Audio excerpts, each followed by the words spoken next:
விவசாய நண்பர்களுக்கு வணக்கம். இப்போ நம்ம வந்து ஃபீல்ட் ஒர்க் வந்திருக்கோம். ஃபீல்ட் ஒர்க் வந்து பாத்தீங்கன்னா நம்ம வந்து ரெடி பண்ண கலப்பைய ஃபீல்டுல வந்து செக் பண்ணதுக்காக வந்திருக்கோங்க. நம்ம வந்திருக்கக்கூடிய இடம் வந்து பாத்தீங்கன்னா மயிலாடுதுறை மாவட்டத்துல சீர்காழி வட்டம் மங்கமரத்திட்ட இருக்கும். ஸோ இந்த மங்கமரத்திட்ட கொடுத்த இந்த கலப்பையை வந்து நம்ம கிர்லாஸ்கர் டி மெகா 15 உங்களுக்கு தெரியும். நிறைய பேர் வந்து இந்த வண்டியை காட்டுங்க.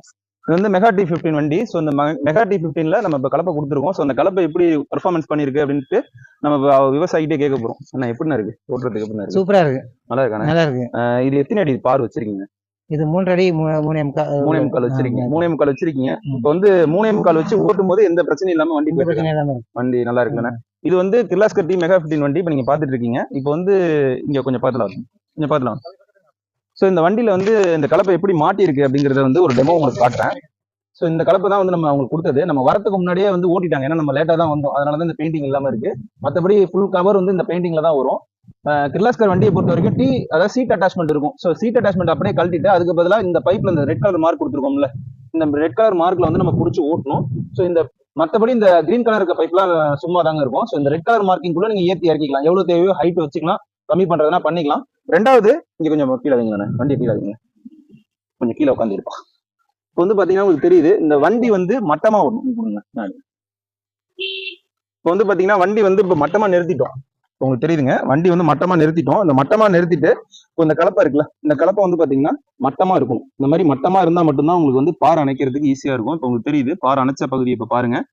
ஸோ இந்த மாதிரி பார் அணைக்கும் போது நம்ம வந்து கவனிக்க வேண்டிய விஷயம் என்னன்னா, இந்த 2 போல்ட் கொடுத்துருக்கோம்ல, இந்த 2 போல்ட் இங்கே ஒரு போல்ட் இருக்கும். ஸோ இந்த 2 போல்ட்டையும் நீங்க வந்து பார்க்கலாம். இந்த 2 போல்ட்டை வந்து நம்ம அட்ஜஸ்ட் பண்றது மூலமா இந்த மட்டத்தை வந்து நம்ம கொடுத்துக்க முடியும். நாங்கள் கொடுக்கும் போதே வந்து இந்த மாதிரி பைப்பு சாஞ்ச மாதிரி தான் வச்சு டைட் பண்ணி கொடுப்போம். ஸோ உங்க மண்ணுக்கு தகுந்த மாதிரி நீங்க அட்ஜஸ்ட்மெண்ட் பண்ணிக்கலாம் அப்படிங்கிறத தெரிஞ்சுக்கோங்க. இப்போ இந்த ஃபீல்ட் ஒர்க்ல அவங்க ஸ்டார்ட் பண்ணி ஓட்ட போறாங்க. ஸோ அதை ஓட்டுறத நீங்க வந்து பாருங்க எப்படி இருக்குன்னு. ஸ்டார்ட் பண்ணுங்க.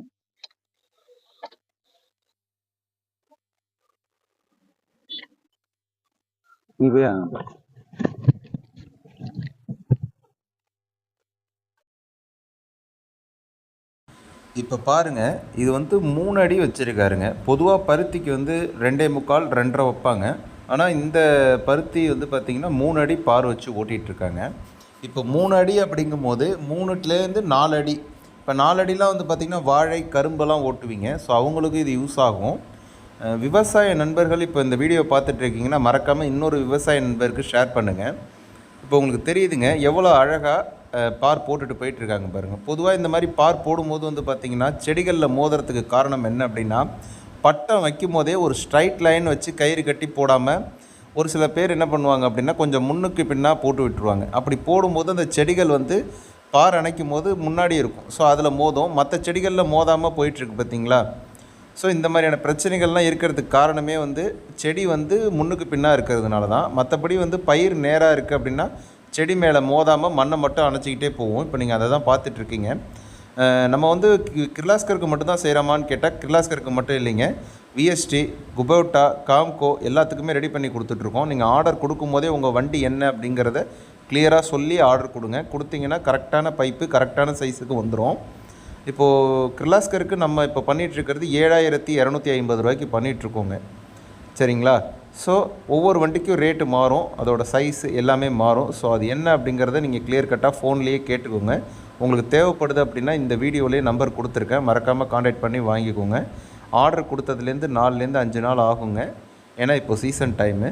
சீசன் இல்லாத டைமில் 3 நாளுக்குள்ளே ரெடியாகியே வந்துடும். எம்எஸ்எஸ் டிரான்ஸ்போர்ட், அதாவது மேட்டூர் டிரான்ஸ்போர்ட்டு, ரதிமினா இந்த மாதிரி டிரான்ஸ்போர்ட்டில் அவைலபிள் பண்ணி அனுப்பிச்சி விட்டுட்ருக்கோம். ஸோ மறக்காமல் இதை இன்னொரு விவசாய நண்பர்களுக்கு ஷேர் பண்ணிக்கோங்க. இது போல் லேட்டஸ்ட் அப்டேட் தெரிஞ்சுக்க நம்ம சேனலை இப்போவே சப்ஸ்கிரைப் பண்ணி ஃபாலோ பண்ணிக்கோங்க. மீண்டும் ஒரு நல்ல பதிவில் பார்ப்போம். இந்த வீடியோவை ஃபுல்லாக பார்த்தீங்கன்னா இந்த கலப்பை எப்படி ஓடுது அப்படிங்கிறத நீங்கள் தெரிஞ்சுக்க முடியும். இந்த கலப்பையை யூஸ் பண்ணும்போது நம்ம கவனிக்க வேண்டிய விஷயம், ரொட்டேட்டரி கம்பல்சரி ஆன் பண்ணிக்கணுங்க. இப்போ நீங்கள் இந்த வீடியோவில் பார்த்தீங்கனாலே தெரியும், அவர் பார் போட்டுட்டு போவார், முன்னாடி ஓடும் பாருங்கள், ரொட்டேட்டரி ஓடிக்கிட்டே இருக்கணும். ஃபஸ்ட்டு கியரில் தான் போயிட்டுருக்காருங்க. ஸோ எந்த எடிட்டிங்கும் கிடையாது, பொறுமையாக தான் போயாகணும். பார் ஓட்டும் போது ஒரு சில நண்பர்கள் வந்து உட்காந்து ஓட்டலாமான்னு கேட்குறீங்க. இதில் உட்காந்து போக முடியாது. காரணம் என்னென்னா, இப்போ நீங்கள் பார்த்துட்ருக்கீங்க, பயிர் போடும் போதே வந்து பார்த்திங்கன்னா ஒரு ஸ்ட்ரைட் லைன் வச்சு பண்ணுறது கிடையாதுங்க. வேலை செய்கிறவங்க ஏதாவது ஒரு இடத்துல சின்ன மிஸ்டேக் பண்ணியிருந்தாலும் அது பார் போடும்போது இந்த மாதிரி பிரச்சனைகளை வண்டியில் போடும்போது கஷ்டமாக தான் இருக்கும். அதாவது பயிர் மேலே வந்து மோதுகிற மாதிரியான ஒரு சுச்சுவேஷன் இருக்கும். ஸோ பயிர் போடும் போதே கரெக்டாக கயிறு வச்சு பண்ணினாங்க அப்படின்னா கரெக்டாக நம்ம பார் போட்டுடலாம். இப்போ இந்த மாதிரி பார் போடும்போது நமக்கு இருக்கக்கூடிய ப்ளஸ் பாயிண்ட் என்ன அப்படின்னா ரேட்டு கம்மியாக. இப்போ பார்த்தீங்கன்னா உங்களுக்கு தெரியுது, இந்த வீடியோவில் அந்த விவசாயியே வந்து அவர் வண்டியை ஆப்ரேட் பண்ணிக்கிறாரு. ஜஸ்ட்டு கலப்பையை மட்டும் நம்மக்கிட்ட வாங்கிக்கிட்டாரு. இப்போது மண்வெட்டியை வச்சு ஆளை வச்சு நம்ம மண் அணைச்சோன்னா எவ்வளோ சார்ஜ் ஆகும்? அதுவே இந்த மாதிரி ஒரு கலப்பை இருந்துச்சு, ஒரு வண்டி இருந்துச்சுன்னா டீசலை மட்டும் போட்டுக்கிட்டு நம்மளே சரசரன்னு சுற்றி வந்துடலாம். இப்போ வந்து அவர் பார்த்தீங்கன்னா 30 அடி இருக்கக்கூடிய ஒரு நீட்டான ஒரு இடத்துல எவ்வளோ சீக்கிரம் வந்து பார் போடுறாருன்னு நீங்களே பாருங்கள். ரொம்ப ஈஸியாக முடிஞ்சிடுங்க. ஸோ இந்த மாதிரியான விஷயங்கள்லாம் வந்து பார்த்திங்கன்னா நம்ம விவசாய நண்பர்களுக்கு தெரியப்படுத்துங்க, இந்த மாதிரி இருக்குதுன்னு. இப்போ நீங்கள் பாருங்கள் எவ்வளோ ஈஸியாக பார் போட்டிருக்காருன்னு. ரொம்ப ஈஸியாக போயிட்டுருக்காரு பாருங்கள்.